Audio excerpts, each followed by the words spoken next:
I want to welcome you guys to session 4528 vCenter Server Appliances, Best Practices, Tips and Tricks. Usual disclaimer, we'll be showing a little bit of something towards the end if we have some time, and so we'll start a little bit forward-faced looking. Here's the agenda we'll be covering for today. I'll give you a quick introduction on who I am, and then I'll give you an overview of the vCenter Server Appliances, some of the key concepts on the VCSA, and then we'll take a look at things like install and upgrade, some of the different interfaces for configuring and managing your vCenter appliances, and then we'll cover some of the common configurations around operations and troubleshooting your VCSA, and then lastly, if we have some time, we'll take a look at migration. So my name is William Lam. I'm a staff engineer working within VMware R&D. I've been at VMware for almost 4 years now.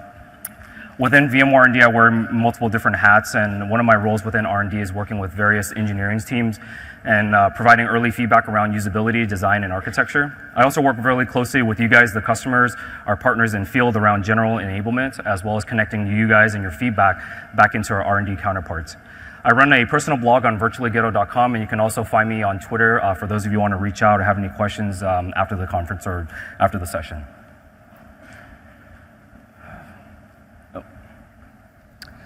Back button doesn't work. Okay, so the vCenter Server Appliance has come a long way since its early introduction in vSphere 5.0. I still remember a couple years back, we actually released a tech preview several VMworlds ago. And our engineering team has been working really hard to bring it to parity with the Windows vCenter Server. And with our vSphere 6 release, which is our last release, we've really brought it to parity not only from a scalability standpoint, so this is the number of VMs, hosts that it can manage, but also from a functioning standpoint, as you would expect. One of the last features we actually added is the linked mode capability. This used to be available in the Windows vCenter Server, and it leveraged a Microsoft Atom technology. In our vSphere 6 release, we no longer use Microsoft Atom, and we've replaced that with our Platform Services Controller technology, and I'll go into a little bit of detail about that later. From this standpoint, there really is no good reason not to choose the appliances. Ease of use, ease of deployment, and at the end of the day, if it's important to your organization around reducing Windows licensing costs, not only on the vCenter Server component, but also on the database front. So if that's something that's important to your organization, that can also help from that. Having said all of that, there's still usually one outstanding topic that is brought up from our customers, and that's the topic of Update Manager. Today, Update Manager is still a Windows, still requires Windows systems, and I don't want to give some details away, but if you guys are interested in terms of where we're going with Update Manager and some of the roadmap, check out session 5123. It's going to be a presentation given by the Update Manager product manager and Brian Graff, the tech marketing manager for that session. And they'll be going into some details on sort of where we're going with Update Manager. So I think you guys will enjoy that session if you're interested in where we have to go with that. But as it stands today, it still does require a Windows vCenter Windows server, but it is fully interoperable with the vCenter Server Appliance, and so you'll still be able to patch your infrastructure, having some Windows infrastructure with the VCSA. One thing I want to point out in our upcoming Update 1 release is that we'll have full VUM capabilities built into the vSphere web client. If you remember previously, we've only had compliance checking, so when you need to create your baselines, remediation, you have to go to the C# client. So now we'll have both compliance as well as remediation fully baked into the vSphere web client. And this is available both on Windows as well as the vCenter Server Appliance. And so I think this is a really nice update in our U1 release for those of you who use VUM. In vSphere 6, when you deploy the appliance, you can deploy using one of 3 different deployment types. And I'll go through each of those in a little bit. So the first one is an embedded deployment. This is the most simplistic deployment you can have. You'll have the Platform Services Controller, which provides things like SSO, licensing, and certificate management residing alongside your vCenter components. So that's the box on the far left-hand side of the screen. And that's the most simplistic one you can deploy. Next to that, we can also deploy the PSC as an external appliance. So that's the box in the green. And then if I do decide to deploy PSC as an external PSC appliance, I can also deploy the vCenter Server component as a separate appliance.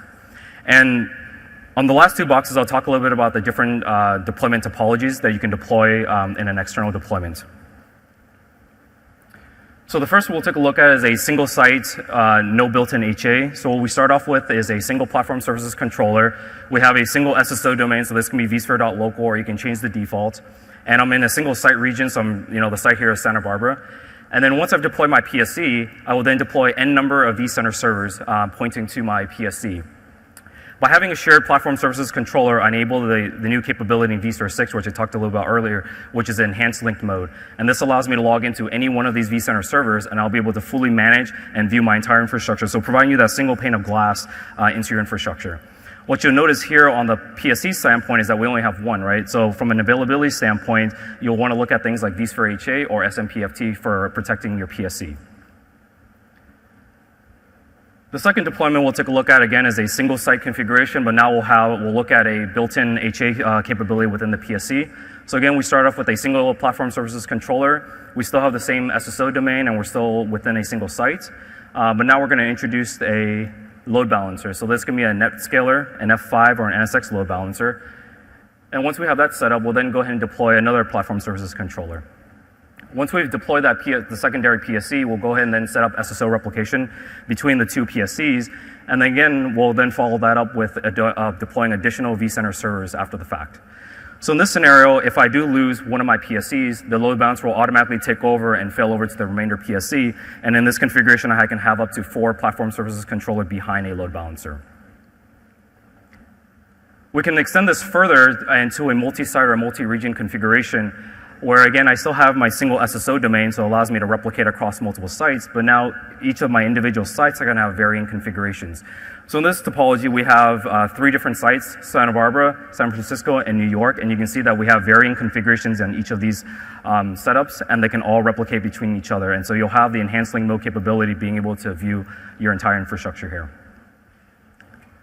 So some things to kind of consider in terms of deployment, what should you select? Should you select an embedded deployment or an external PSC? And simply put, the thing that you should really ask yourself is whether or not you need the enhanced link mode capability, which is being able to view your entire infrastructure having a single pane of glass. If that's something that you need or you think you're going to need at some point in time, then the answer is simply using an external PSC. If that's not a requirement that you have today for your organization, then definitely keep things simple and use an embedded deployment for simple recovery and backups.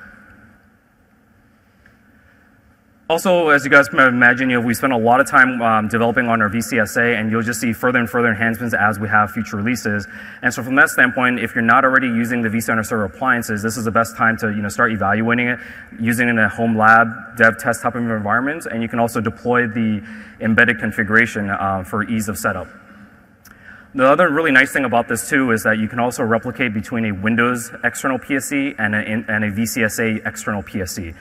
So if you're a Windows environment, this allows you to continue operating your current environment that you're familiar with, and slowly allowing you to kind of get more and more familiar with the VCSA, so it doesn't interrupt your current operations, but it allows you to kind of start playing around with the VCSA, and as long as you get more familiar with it, you can slowly transition to that point. So that's a really nice feature that we built into the platform service controller replication technology.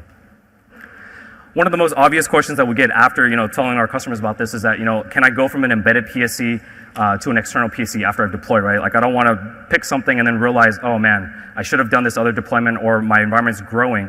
So prior to our update 1 release, that was the case. We could not change it. It meant you had to redeploy. That's not really a great user experience. And so we've taken that feedback back, and in our upcoming U1 release, we'll have the ability to change or migrate from an embedded deployment of a PSC to an external PSC. And I'll walk you through a quick workflow on how that would work. So step number 1, we'll go in and simply just upgrade our 6.0 appliance to the update 1 appliance. So here we have an embedded deployment. So we have both VCSA and the VC component running together. And we're just going to upgrade it to U1. So nothing's changed from a deployment standpoint. It's still in an embedded deployment. Step number 2, we're going to then now deploy an external PSC, and we're going to set up replication with the internal PSC. And that's step number 2 right here, as I've shown in the diagram. Step number 3, we're going to then go ahead and repoint the vCenter component to the external PSC that we've just deployed. And this is using a CLI utility called CMSSO-utility. And there's a new option that we've added in our U1 release called reconfigure. So this will allow us to basically point to this external PSC. Once we've gone ahead and done that, we now have an external deployment, right? So it's a really simple step. And so now here from this standpoint, quickly before I jump to that, here's a screenshot of the CLI. Here you're going to see that one of the options for the arguments is to specify the new external PSC that you've deployed, and then you'll need to specify the SSO credentials to be able to perform this operation. So with that, you can see that you can easily start with an embedded deployment and confidently be able to switch over to an external when you're ready. So that's definitely a nice added feature. And the one thing I want to just quickly mention here is that you cannot merge between two different SSO domains. So to give you an example of that, if I have two separate VCSAs that's been deployed as an embedded deployment, and I convert my first one to an external deployment, when I go and convert my second one, these are basically two separate SSO domains, so I cannot actually join them together. So that's something to be aware of. And so if you have multiple VCSA deploy, maybe across multiple sites, and at some point you say, I want to combine all these together and leverage the enhanced link mode capability, you won't be able to do that. So that is one of the limitations today. So that's something to definitely consider. Okay, so next up, we'll take a look at installation. So you can deploy the VCSA using one of two methods. The first one is a guided UI. This is a new UI that was introduced in our vSphere 6.0 release. It's an interactive browser-based UI for our upgrade as well as our install. Currently today is only supported on Windows only, but it is a nice little wizard that kind of walks you through the deployment, especially if you're brand new to the vCenter server appliance and you want to kind of get familiar with it. This is a really nice way to go through the deployment option. The second option is also a new feature that was added in our vSphere 6 release, which is a scripted CLI. Many of our customers want to be able to deploy our appliances silently without having to go through any kind of manual interaction. And so we've heard a lot of feedback, and so this is one of the features that really excited that the engineers had added on. So this allows you to perform both an interactive as well as a silent deployment. It reads in a JSON configuration file that specifies whether you're going to be deploying an embedded VCSA, a platform services controller, or an external VC component. And this is supported on all three platforms, so Macs, Windows, and Linux. Here's a quick screenshot of what the JSON configuration files looks like. We actually have a lot of samples, so when you download the appliance, there's a templates directory that has varying samples so that you can deploy a vCenter component, a PSC component, or an embedded. So there's examples that's out of the box. But here you can fill out your information like your networking, your configurations, your passwords, and then you run in the CLI, and that'll go ahead and deploy your appliance. And the really nice thing about this is that you can actually source control your JSON configuration files, right? So no longer are you having to manually type out, passwords, networks, and all that kind of stuff. You can actually pre-fill that out, check that into your source code control, or for change management purposes. And when you're ready to deploy, you can pull that out and automatically deploy. And this is actually useful for customers who have to deploy a lot more of these VCSA. I've talked to one customer who's actually deploying a VCSA every couple of weeks for his VDI environments. And he's like, I don't want to do this by hand, right? So he's actually generating these JSON configuration files on the fly, doing deployment, checking this into his change control management, and all that code is there for him to use. So some things to consider on an installation standpoint is in our vSphere 6.0 release, we only supported deploying the VCSA to an ESXi deployment target. This is primarily to cater to the greenfield deployment scenario. And we have a lot of customers who have vCenter server, a management cluster that's running VC, or they want to deploy the new VCSA to an existing VC installation. And so in our upcoming U1 release, we'll have the ability to deploy both to a vCenter server as a deployment target as well as an ESXi, so catering to brownfield deployments and or customers that have a management cluster. And then you can also continue deploying to ESXi for brand greenfield deployments where there's no infrastructure. Again, as I mentioned earlier, source control JSON configuration file. Great for automation, repeatability. So definitely take advantage of this if you're deploying more than one appliance. And then lastly, you can also work with, you can deploy the VCSA from an evaluation standpoint on other VMware products, so like Fusion, Workstation, Player, and vCloud Air. There are some minor tweaks that you need to make, so you can just search it up on my blog and it'll show you some of the details. When talking to our GSS organization, I wanted to kind of hear some of the common issues and troubleshooting scenarios that they've provided in terms of deploying the VCSA. And some of the couple of tips that I'll be sharing with you are just some of the common cases that we've seen customers call in terms of how to troubleshoot the environment. So around installation, some of the things that to be considered is around having proper DNS. You might say that that's pretty trivial. Everybody has proper DNS and we're all good. But you'd be surprised in terms of the number of calls that we get in our GSS organization in terms of when DNS is not properly configured, or worse, partially configured or incorrectly configured. There was one customer who actually had just DNS, all their forwards were working, but all the reverses were just not configured properly. And I don't know how they got through in terms of the other environments, but just something to be aware of. And so sort of two things here. In ensuring that they're resolvable, so from a forward lookup and reverse lookup standpoint, but also making sure that just the DNS entries themselves are reachable from the desktop client that you're deploying the VCSA to, and also from the VCSA itself. So we'll go through some examples here. So let's say my vCenter server appliance is FQDN hostname is vcsa.printindustries.com, and the IP address should be 172.30.100.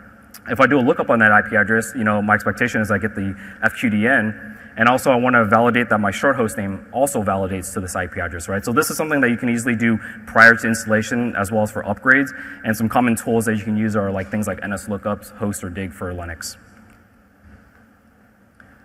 Another common issue that we've seen from customers in terms of having issues with deployment is around proper time synchronization, right? We all know that NTP and proper time synchronizations for any of our systems in our data center is really critical, and it's the same thing when we're looking at our vCenter server appliance.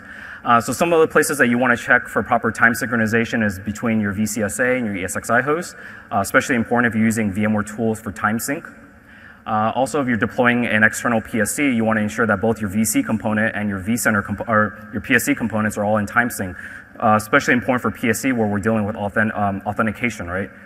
And then lastly, we also want to make sure that we have proper time synchronization between your client desktop and the VCSA, because as you're performing the deployment, it's going to start doing some checks and pre-checks, and you want to make sure all that stuff is working as well. And there are different tools that you can use on both Windows and Linux, date, and then there's a couple of other examples on how you can configure NTP on each of the respective platforms. For customers that are using a distributed virtual switch, one thing to note is that when you're deploying the VCSA and you're assigning the port group to the VCSA, ensure that you're using an ephemeral port group. This is primarily an issue if you're deploying to an ESXi as a deployment target. And the reason for that is that for non-ephemeral port groups, you can actually make those changes behind vCenter's back. It has to go through vCenter. As I mentioned earlier, in our Update 1 release, we'll have support for deploying to a vCenter deployment target, so this isn't really a problem, but if you're deploying to ESXi, this is something to be aware of. And then lastly, ensuring proper routing. If you're going to use different VLANs or different port groups for your VC, PSC components, again, you might say this is trivial. Ensure that there's proper routing and they can actually talk to each other. I actually just spoke with a customer last year where this was not happening, and they were wondering why the configuration was not going to work. And simple ping can help you troubleshoot some of these problems. Okay, next up we'll take a look at some of the upgrade considerations that you should think about.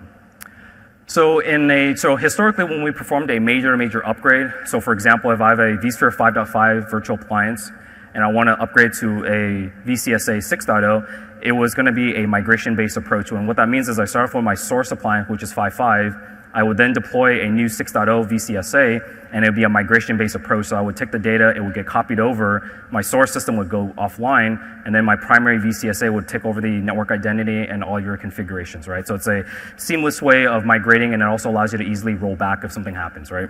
And this was for our major upgrade. And this kind of made sense because there may be some changes between major releases. This was also true for our U releases. So these are like our Update 1, Update 2, Update 3 releases. And again, same scenario, it's a migration-based approach. And one of the challenges here that we've heard from customers is like, we're not changing a whole lot of code from the major standpoints, but it does incur some additional downtime. I have to take time to copy that data over. And so one of the changes that we're introducing in our upcoming U1 release is the ability to do now in-place upgrades, sometimes referred to as build-to-build upgrades. So for our U releases now, we'll be able to simply just update the VCSA, and for going from 6.0 to 6.0 U1, it's simply just mounting the update ISO to our vCenter appliance. In about 10 minutes time, you'll be running the U1 code base, and so reducing your overall downtime when moving from U releases. So I think that's a really nice feature to have in this particular update. So some other things to kind of consider from an upgrade standpoint, a lot of the installation considerations are still very valid, but here are some other ones that I want you guys to kind of think about.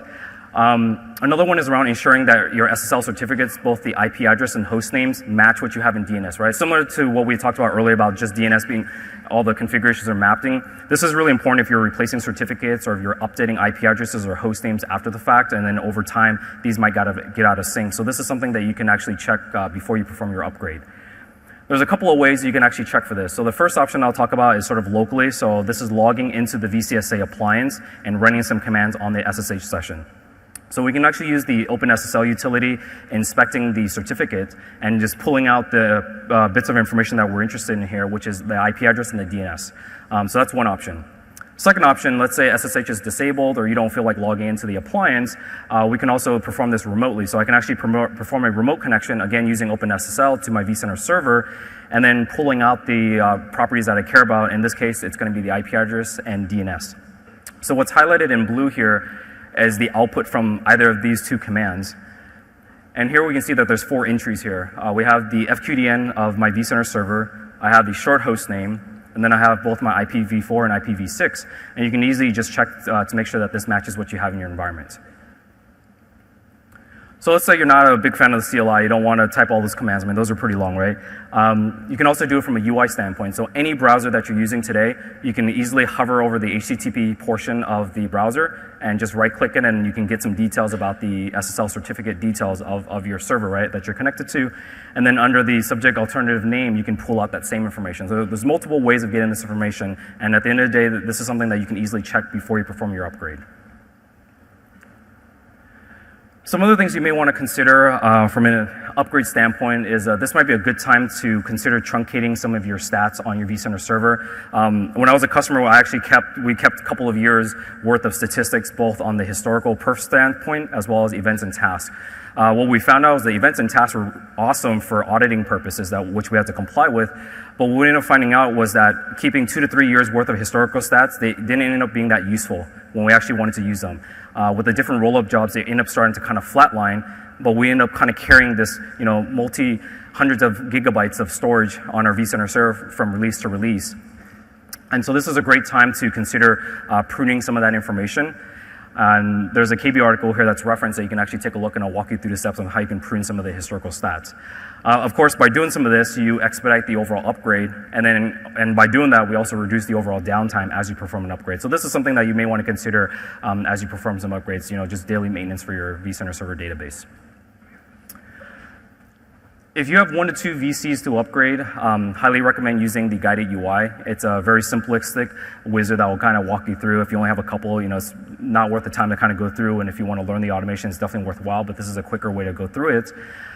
If you have more than 2 vCenter servers, again, definitely recommend looking at the scripted CLI.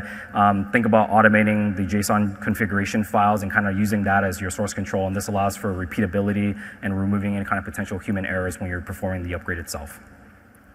And then lastly, just have good backups and also take snapshots.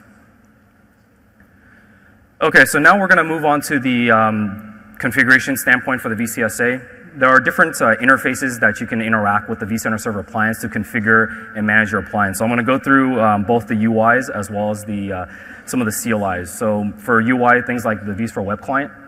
So in vSphere 6.0, we have this new system configuration tab that allows you to manage various aspects of your vCenter server. And it's broken down into 2 subcategories, which you can see on the left-hand panel here, nodes and services.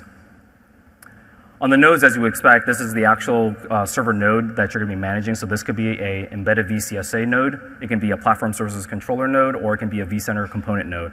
And if I click into the details on the right-hand side here, I can actually view some of the monitoring stats, CPU, network, storage. I can also manage basic things like IP addresses, credentials, my SSO configurations, things of that nature. On the services side, I can also see the different services running on each of these nodes. So in this particular screenshot, I've selected my vCenter server node, and these are the different services that's running on the vCenter server appliance. And here I've highlighted the vPostgres database, and you can see that some of the options I have here is starting, stopping, so very similar to Windows services, right, in terms of starting and stopping services. And some of these services also have advanced configuration. So for instance, if I selected my content library feature and I click on the Manage tab, there'll be some additional advanced settings. And so you'll have additional settings that's available for each of the different services here, and it's all simplified in this UI for you to manage. So this is great from a vSphere web client standpoint, but when we released our vSphere 6.0, we heard a lot of questions around, what happened to the VAMI, right? Anybody use the VAMI here? Okay, so you guys remember it, right? We heard a lot of feedback, this is something we've been working on, and so, I'm kind of pleased to announce that, the VAMI is back in our Update 1 release. It is a completely brand new HTML5 interface. Both the front end as well as the back end has been completely rewritten, and I'll kind of go through some of those details in a little bit. To connect to the VAMI, it's just like you would do normally with the past releases of the VCSA. You open a browser and point your browser to the IP address of your vCenter appliances, and then it's still running on port 5480, and you will log in using the root account. And I'll go over a quick demo of what that looks like.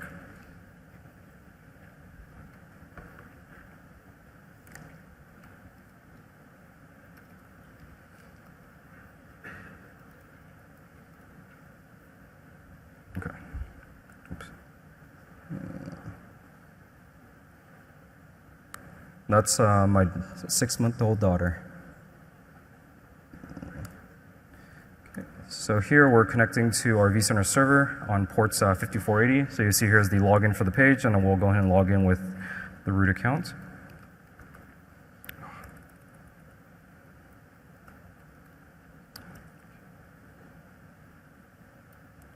And this is a live demo running off of my Mac Mini up here, so if the demo doesn't go well, you're going to get a video.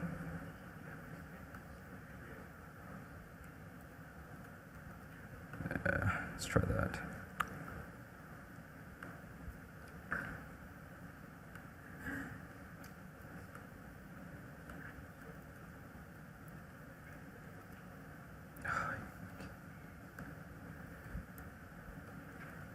Okay. That's what we get for live demos. Okay.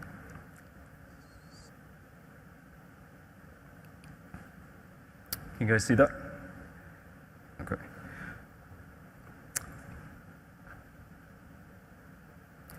Oops.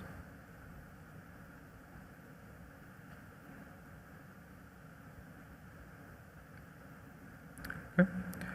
So here was the VMware interface. As you expect, you have basic things like configuring the shell access, some of the network configuration, so things like IP address, time zone syncs, and I can also manage my password and configurations here, right? So just like you would expect from what you had in the past VMware, this is the brand new VMware that's available in the vCenter Server Appliance, and this is going to be available in our Update 1 release.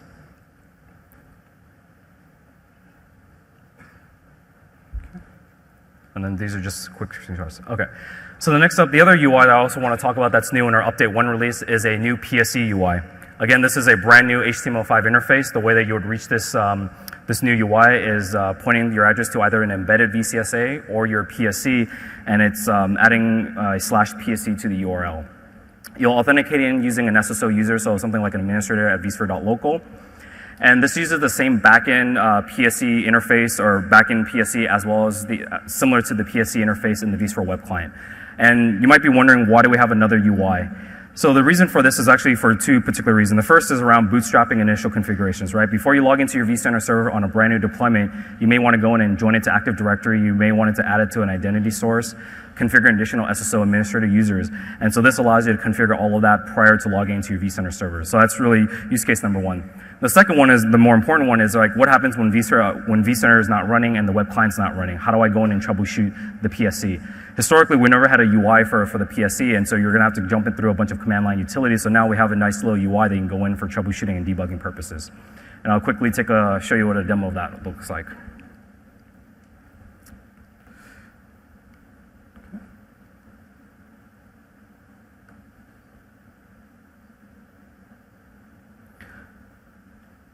So here we're just adding the PSC endpoint, as you can see at the very top of the URL. And again, you'll see that we're now logging in as an SSO administrator account.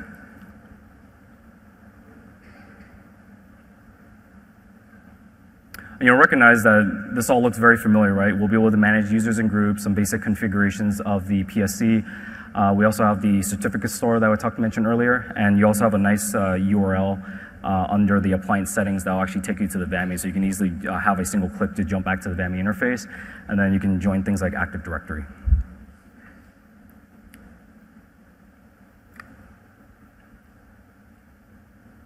And just here is a quick screenshot.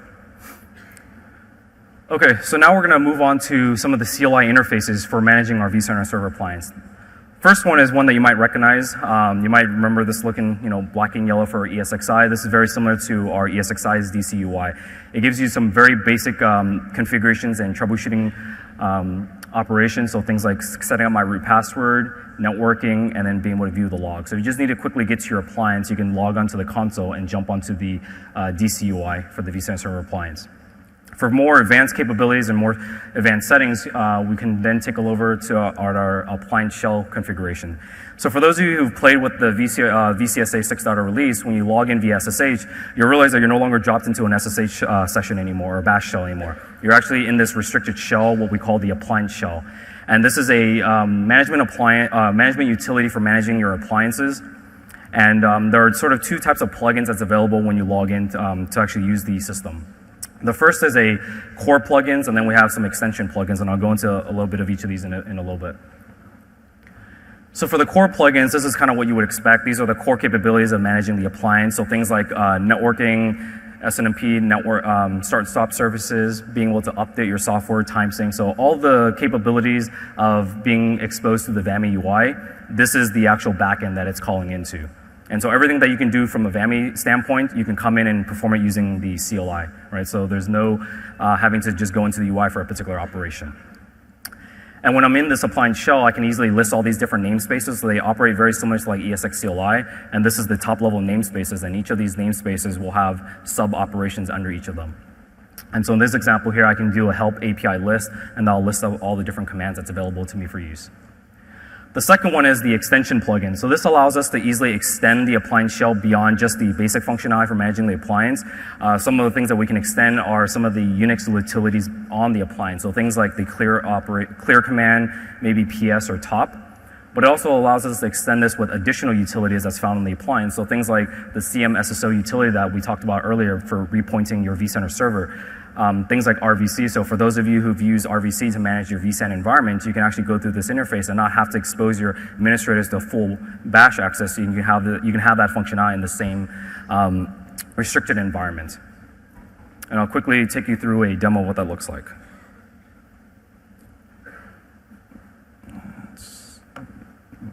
Let's try this again and see if it works.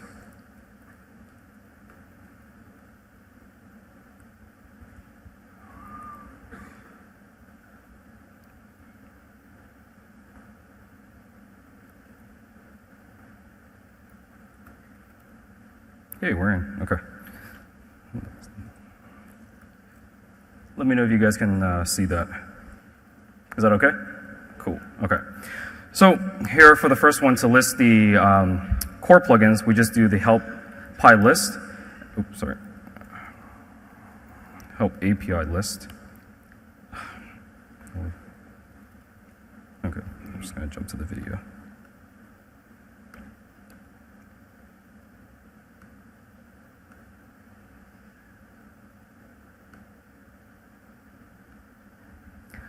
So here I'm logging into the appliance. You can see there here I'm dropped into this appliance shell.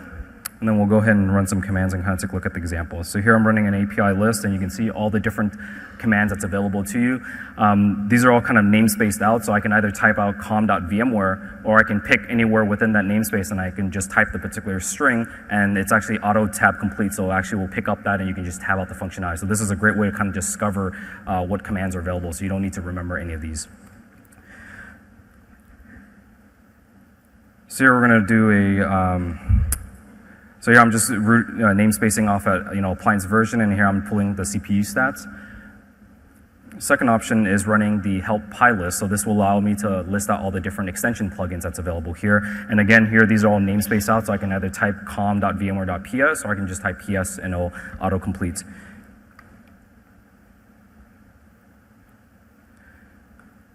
So here I'm running PS, and you can see that it operates just as if you're running on the bash shell. And then lastly, I'll show a quick example of using RVC within the appliance shell. So I can log into RVC just like you would normally, and it'll put you in the context of that particular utility.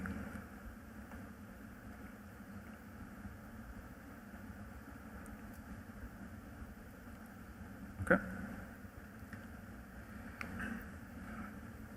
So one of the new things that we've introduced in update 1 around the appliance shell is that it's a little bit more automation friendly. We don't have currently a public API for that. That is something that we're working on. If you have some feedback, definitely love to hear it.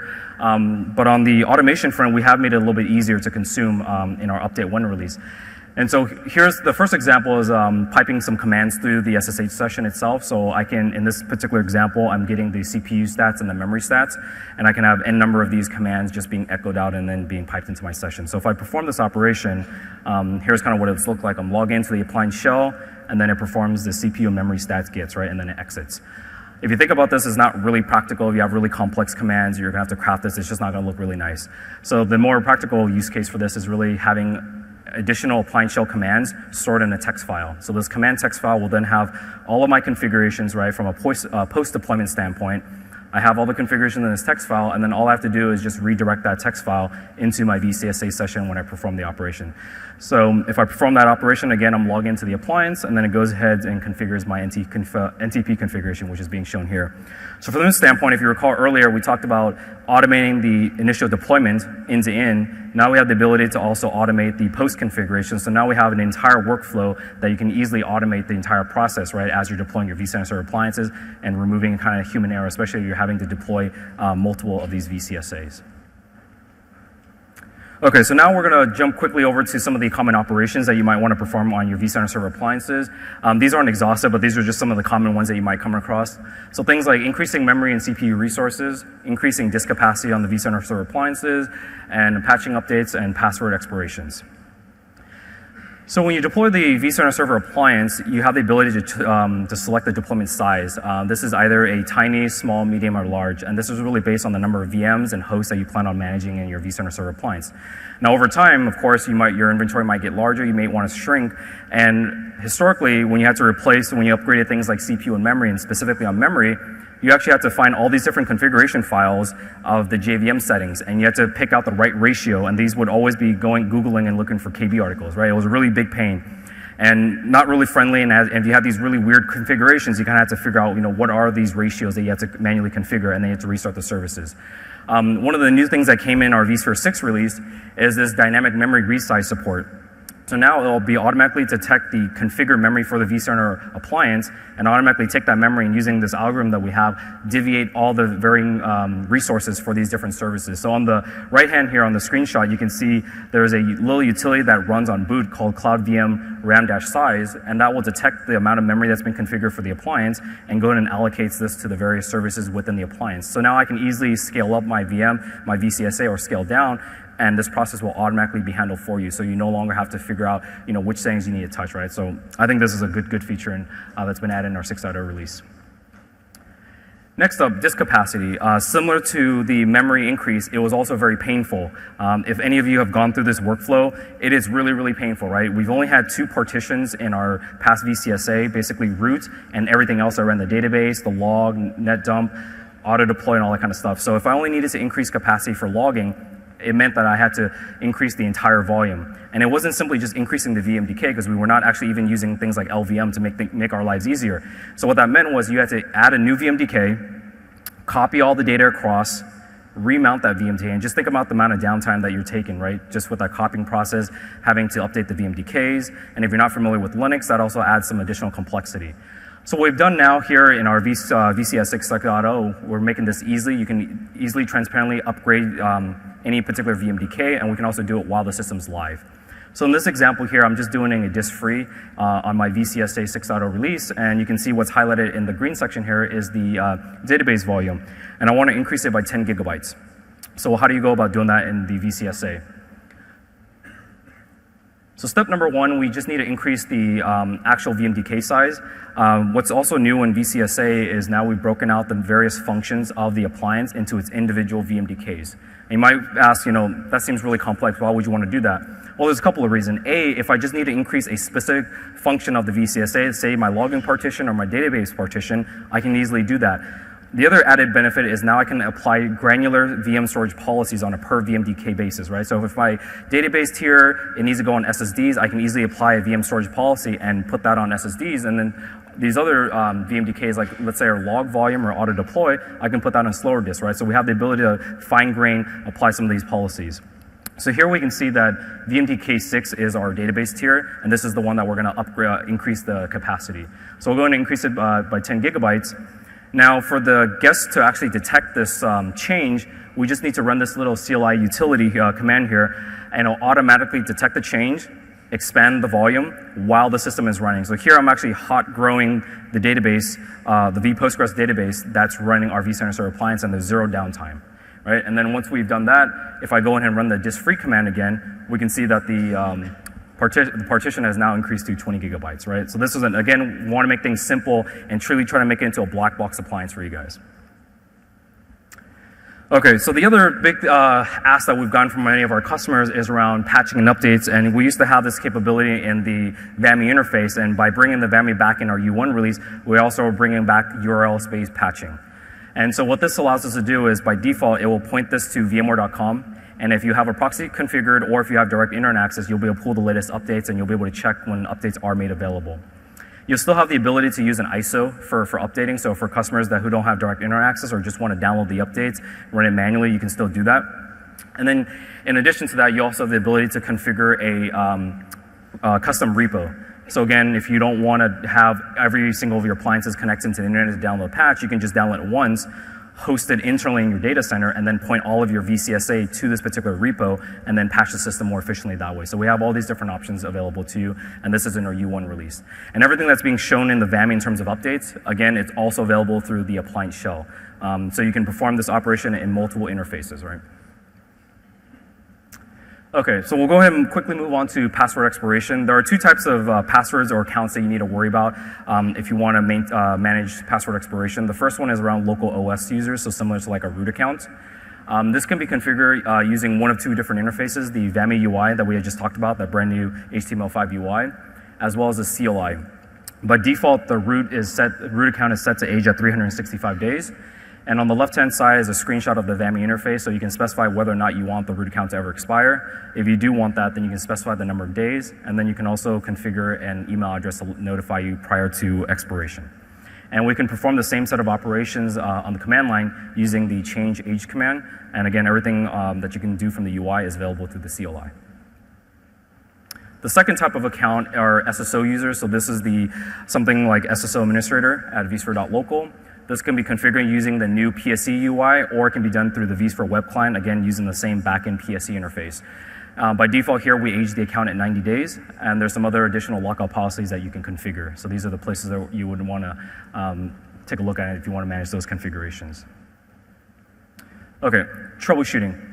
So we're going to cover a couple of things really quickly for troubleshooting. So let's say when you deploy your vCenter server appliance and you use the guided UI, so you don't remember what settings you might have deployed your VCSA at, right? Or what if you deployed your VCSA using the scripted CLI, but you forgot to save the JSON configuration file, which kind of tells you what you've deployed.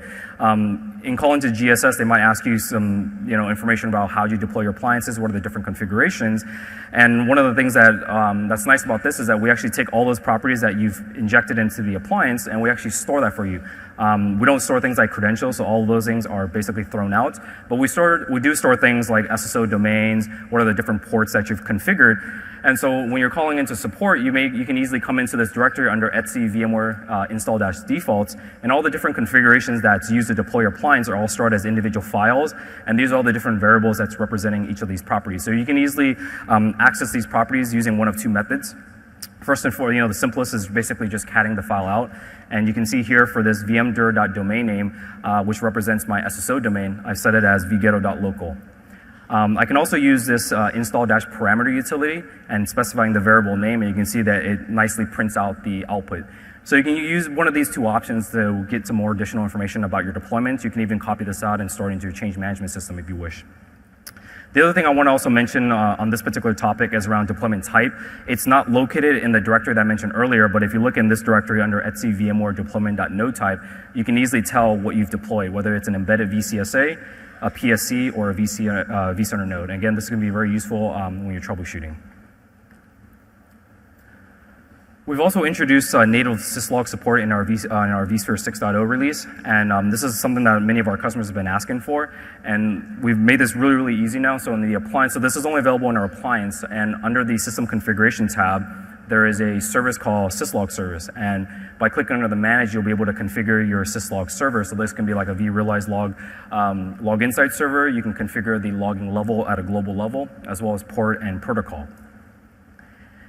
And that can be done live while the system's running. And so by just setting those settings, automatically you'll be forwarding all of your vCenter server logs to your remote logging servers.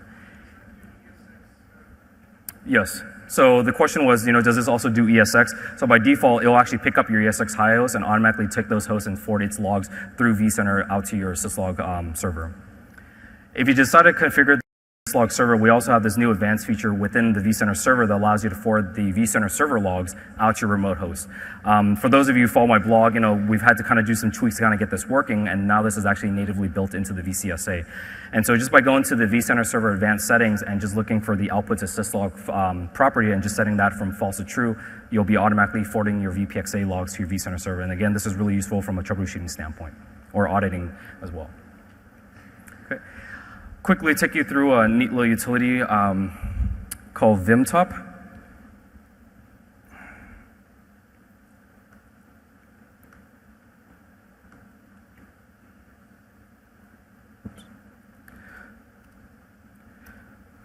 So for those of you who've used ESX top or top, this might be very similar to that. You can think of it basically an ESX top for vCenter. It's called VMtop, and if you launch it, it has this nice little color UI. And it's really useful in terms of being able to highlight colors. You can see here I'm moving up and down. I can actually select a particular service, and with past versions of top, you're having to kind of jump around with your browser. You can actually select the service you care about, and just not having to touch the laptop, it will actually sit over that service. And so if you need to watch it and kind of look for a particular event or stat, it's easily available for you that. I can also jump between the different columns, right? So it makes it easier to isolate a particular process that I care about. And then there's also other stats I can jump through, so things like stats and networking. And this is a neat little utility from a troubleshooting standpoint that you might find useful when you need to kind of look at things, what's going on the appliance, if you need to dig to the next level of details.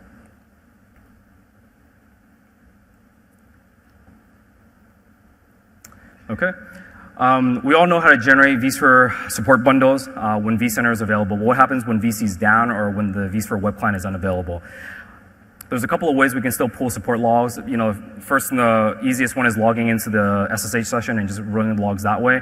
But there's also a couple of other options of performing that using the VCSA. So the first one is simply just opening your browser and pointing it to your VCSA under /appliance/support bundle, and you'll be brought to this login page that you can see on the screen there. And you'll just authenticate using a local account. It'll go ahead and generate the support bundle for you and then provide you the download. So that's one way of reaching the support bundle that way if vCenter is not available. The other option is I can also just perform a simple curl operation. It'll go and do the same exact thing, generate the bundle on the vCenter server, and then provide you the download and to store it locally. So it's just a kind of quick way to pull support bundles if you're strapped for time and you don't want to kind of jump onto the appliance, just kind of quick way. Okay, so let's see, let's check time. So now we're going to talk a little bit about the migration. In our vSphere 5. Earlier this year, we actually released a fling. This was something that was submitted by our customers in terms of, how do I go from a Windows vCenter server to a vCenter server appliances, right? Many of our customers are really interested in migrating over to the appliances for various reasons. So you can see that it's definitely ready for prime time. But our customers are asking us like, hey, we need some tools to help you get there from a Windows environment to VCSA. So earlier this year, we released a fling that allows you to migrate from a vSphere 5.5 environment. At the time when this fling was developed by our engineers, vSphere 6 was not released yet. And this fling allows you to take you from a vSphere Windows VC environment 5.5 to a VCSA 5.5 environment. There were some limitations in terms of what we can support, it being a fling in the time that we had. So there are some constraints of what we can support in terms of the fling. So right now it requires you to have an external Microsoft SQL Server database running 2008 R2. You can get an MS SQL embedded database working, and there's some tricks on the fling site that some customers have gone through already. And the way that this works is that you deploy what we have is the migration appliance, so that's in orange. And what you start out from a source standpoint is you have your Windows vCenter server on the upper left-hand corner in blue, and then you have an external SQL Server database. So that's kind of what you start out with. You deploy the fling, which is in orange, and then what you'll go ahead and orchestrate, which is deploying the vCenter server appliance that you want to deploy. So this is going to be your VCSA 5.5 running an embedded vPostgres database. And the fling will go ahead and perform the operations to talk to the databases and convert that data and send it over to the appliance. So at the end, the box in green will be your converted vCenter server from Windows to the appliance. And this is specifically for 5.5, and that's kind of what we've been working on. And the idea for this was really just to have one particular topology that we wanted to support, just to kind of gauge some feedback and hear from customers. And we've had really, really great feedback from you guys in terms of, hey, this is something that you'd like to see more topologies be supported. You want to be able to see, what if I have all my vCenter components spread across different systems? Help me get there to where we want to be at in terms of vSphere 6 and beyond. And so one thing I want to show you guys is a tech preview. Again, I want to stress the word tech preview of kind of what we're thinking about and what we're working on. And this was kind of showed early off in one of the vCenter sessions this morning, and we'll also have this demo at the booth. So we'd love for you guys to come by and talk to the engineers. So some of the engineers that built this, worked on this prototype are actually at the booth. And so let us know what you guys think. So let me quickly jump over to that and play the video for you guys. Okay. So before I play I want to kind of give you a little bit of background and set the stage a little bit. If you've heard it, for those of you who use the Fling, you'll realize that there's a lot of places where you're kind of jumping back and forth, and we really wanted to streamline this. So based on a lot of the feedback, we really want to make this conversion process as simple as possible. So you can think of it in really 3 easy steps.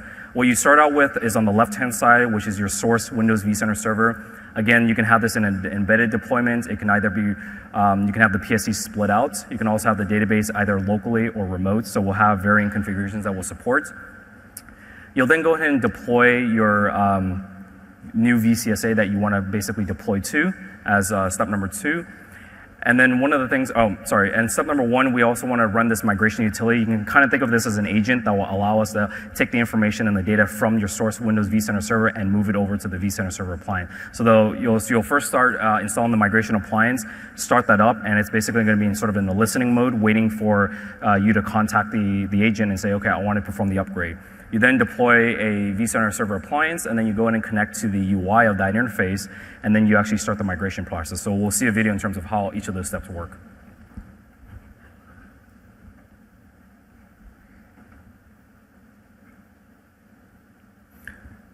So here I'm just logging into our vCenter server environment, kind of showing you, hey, there's some VMs there that we want to migrate this environment. This is currently running Windows vCenter server. So step number 1 here is to download and run this migration assistant. So this is the agent that would that will be installed on your source Windows VC server. So you go ahead and run this, and it'll kind of start listening and waiting for some instructions to perform the migration.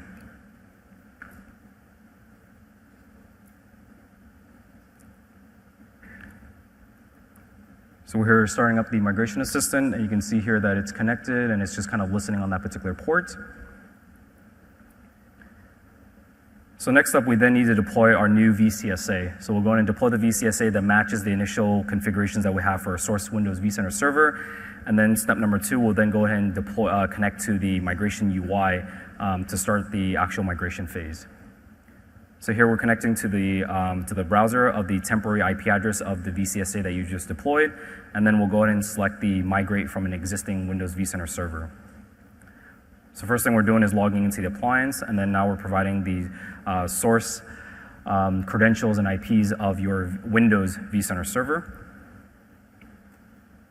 It then performs a couple of pre-check upgrades, and so now if I log back into my Windows vCenter server, we'll start to see some operations happening on the source side where it's going through and running through some pre-checks to ensure that migration will be successful.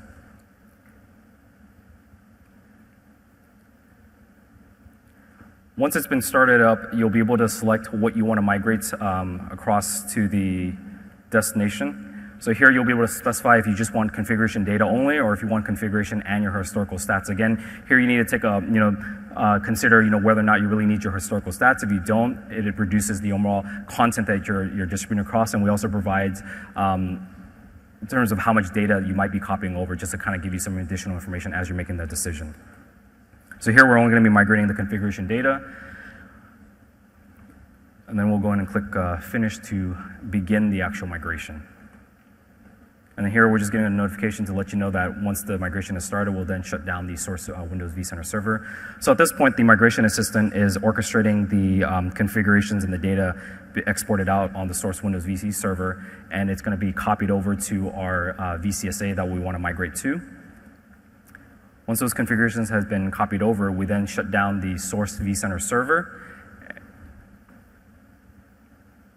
Then we bring over the vCenter's IP address from our source vCenter server. So now we have both IPs running on the new VCSA. And here we're now then performing those same steps, and this is what you'll see from a UI standpoint. So now when we go back to the Windows server, we'll see that all this information is being exported out for the various configuration historical stats. And we can see that the Windows server is just powered off, and then now we're actually going through the actual copying phase.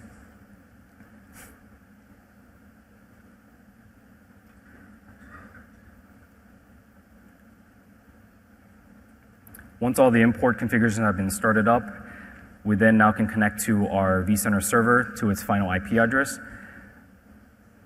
using the vSphere web clients, and we can see that we've successfully migrated our Windows vCenter server, all of its configuration now into the vCenter server appliance. So hopefully that process is a lot more streamlined. If you have any feedback, definitely let us know either after the session or come talk to me. We'll have the additional demos at the booth, and so if you check out, I just found out today it's under the Hybrid Solutions booth, and so just ask about migrate to VCSA. If you guys are on Twitter, let us know what you guys think about using that hashtag. So we're hopefully that will be a more streamlined process, but we'd love to get your feedback in terms of what you guys think about that. And with that, thank you very much for attending, and I'll take any questions if you have them.